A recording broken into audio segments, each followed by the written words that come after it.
تپوس یې کړی دی چې یو بوډۍ ښځه ده، د هغې خاوند مړ شو او عدت مکملولو نه بغیر هغه خپل رور کره راله. اوس دې ته څه کول پکار دي؟ دې ته توبه او استغفار ویل پکار دي. نور خو د دنیا څه حکم نشته. او اسې چې کله د ښځې خاوند مړ شي، که دا ځوان وي که دا بوډۍ وي، دا به د خاوند په کور کې عدت تېروي. او عدت 4 میاشتې او 10 ورځې دی. او عدت صرف په دې کور کې وخت رول نه دی. بعضې ښځو دا جوړ کړی دی چې مخکې به یې د لیور نه ستر نه کول، اوس ستر کوي. مخکې به یې د رور او د پلار محرم دی، اوس د هغوی نه هم ستر کوي. نه، په عدت کې یو څو څیزونه دي. یو دا چې د خاوند په کور باندې به وخت تېری، بهر به نوځي. دویم دا ده چې سنگار به نه کوي، سرخي پوډر دا به نه لګوي. درېیمه دا ده چې مزیدارې کپړې به نه اچي. څلورمه دا ده چې عطر او تیر به نه استعمالوي. زیب و زینت کې دا هم راځي. د کور نه به بهر نوځي. پنځمه دا ده چې یو سړی دې سره د نکاح په باره کې خبره نشي کولی چې زما زړه غواړي چې تا سره نکاح وکړم، ستا خاوند مړ شو.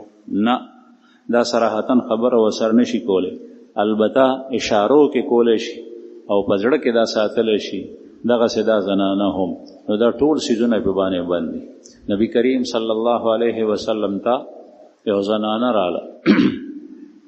هغې وویل چې یا رسول الله، زما لور ده او د هغې خاوند هغه مړ شو. اوس د هغې سترګې خوږ دي، مونږ په هغې سترګو کې هغې ته رانجه اچول غواړو. چې رانجه واچوي، نو آیا رانجه اچولی شي؟ نو رسول الله صلی الله علیه وسلم ورته وفرمایل چې نه، ځکه چې رانجه د زینت شی دی. هغې زنانه بیا وویل چې یا رسول الله، د هغې سترګې خوږ دي، ځکه ورته اچو. د الله رسول ورته وفرمایل او لغونې په قهر شو.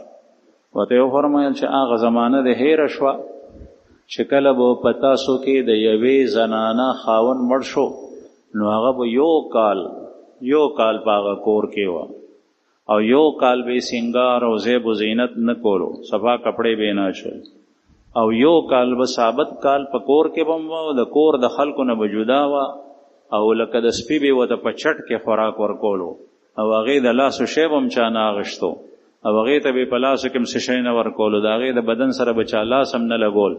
پوره کال به دغسې ناسته وه. بیا به د هغې نه پس دا راپاڅېده، د اوښ پچې به په لاسو کې ورکې، هغه به په شا ویشتې، دا رواج و. او بیا به د یو ځناور او حیوان سره بدن ومږلو، نو بیا به د هغې نه پس دا د عدت نه راووت. دا دومره ګندګۍ چې ومکولې ثابت کال، نو هغه صبر مکولی شو. اوس دومره صبر نشي کولی، هغه د جاهلیت غلط رسم و. نو به هر حال نن سبا زنانه و دغه کیل جوړ کړی دی چې د خاوند په کور کې ټول عمر یې ورسره تېر شوی، او بیا په دې باندې میږي او والی چې څه وخت د دې کور نه ووتې. نو د الله جل شانه په حکم پوره کولو کې د نفس خلاف ورزي ده.